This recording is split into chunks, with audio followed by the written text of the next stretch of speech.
পালিত হবে বছরের শেষ একাদশী। জানুন মোক্ষদা একাদশীর তারিখ ও শুভক্ষণ। 2023 সালের শেষ একাদশী পালিত হবে দুদিন। এবার মোক্ষদা একাদশী 22 ও 23 ডিসেম্বর পালিত হবে। প্রথম দিন গৃহস্থ ও পরের দিন বৈষ্ণবরা এই একাদশী পালন করবে। এবছরের মোক্ষদা একাদশীর তারিখ ও শুভক্ষণ, ব্রতভঙ্গের সময় সম্পর্কে জেনে নিন এই বিস্তারিত ভিডিওতে। হিন্দু ধর্মে বছরে মোট 24টি একাদশী পালিত হয়। চলতি বছর অধিক মাস থাকায় 26টি একাদশী পালিত হয়েছে। প্রতি মাসে দুটি একাদশী হয়ে থাকে, একটি কৃষ্ণপক্ষে ও অপরটি শুক্লাপক্ষে। সামনেই মোক্ষদা একাদশী।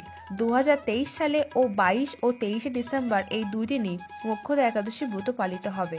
প্রচলিত বিশ্বাস অনুযায়ী মোক্ষদা একাদশী ব্রত পালন করলে জীবনের আনন্দের আগমন হয় ও মৃত্যুর পর ব্যক্তি মোক্ষ লাভ করে। বছরের শেষ একাদশীর তারিখ শুভক্ষণ সম্পর্কে বিস্তারিত জেনে নিন। মোক্ষদা একাদশীর শুভক্ষণ। জ্যোতিষ অনুযায়ী ডিসেম্বর মাসে দুদিন মোক্ষদা একাদশী পালিত হবে। 22 ও 23 ডিসেম্বর পালিত হবে মোক্ষদা একাদশী। 22 ডিসেম্বর গৃহস্থরা এই একাদশী ব্রত পালন করতে পারেন। 23 ডিসেম্বর বৈষ্ণবরা পালন করবেন। মনে করা হয় এই তিথিতে উপবাস রেখে নিয়ম অনুযায়ী বিষ্ণুর পূজা করলে সন্তান সুখ লাভ করা যায়। পাশাপাশি বিষ্ণুর আশীর্বাদ ব্যক্তি সমস্ত কষ্ট থেকে মুক্তি পায়। এছাড়াও পূর্বপুরুষদের মোক্ষ প্রদানের জন্য এই ব্রত পালন করা হয়। একাদশী তিথি শুরু 22 ডিসেম্বর সকাল 8:16। একাদশী তিথি সমাপ্ত 23 ডিসেম্বর সকাল 7:11। একাদশী ব্রতভঙ্গের সময়। একাদশী ব্রতভঙ্গের বিশেষ মাহাত্ম্য রয়েছে। সঠিক সময় পালন না করলে একাদশী ব্রত নিষ্ফল হয়ে যায়।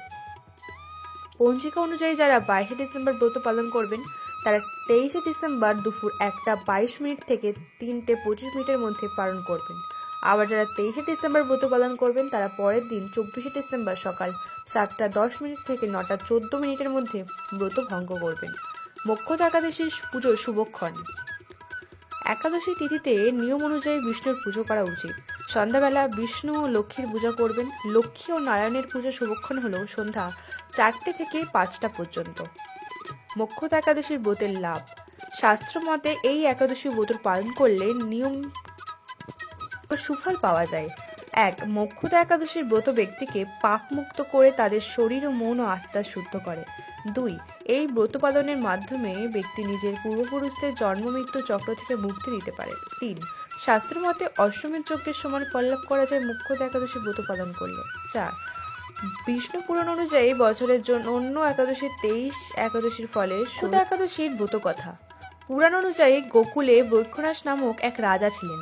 এক রাতে স্বপ্নে নিজের বাবার মৃত্যুর পর তাকে নরক যন্ত্রণা ভোগ করতে দেখেন। নিজের বাবার এমন পরিস্থিতি দেখে রাজা কষ্ট পান। পরের দিন রাজপুরোহিতকে ডেকে নিজের পিতার মুক্তির উপায় জিজ্ঞাসা করেন রাজা। পুরোহিত জানান যে পর্বত নামক ত্রিকালদর্শী মহাত্মা তা এর সমাধান করতে পারেন। এরপর পর্বত মহাত্মার আশ্রমে যান রাজা। তাকে নিজের বাবার মুক্তির পথ জিজ্ঞাসা করেন রাজা। মহাত্মা জানান তার বাবা গত জন্মে একটি পাপ করেছিলেন, এই কারণে নরক যন্ত্রণা ভোগ করতে হচ্ছে তাকে। এরপর এই পাপ থেকে মুক্তির উপায় জিজ্ঞাসা করেন। মাঘশীর্ষ মাসে শুক্লপক্ষের একাদশীতে মোক্ষদা একাদশী নামে খ্যাত। এদিন নিয়ম মেনে পূজা করলে তার পিতা মুক্তি পেতে পারেন বলে জানান মহাত্মা।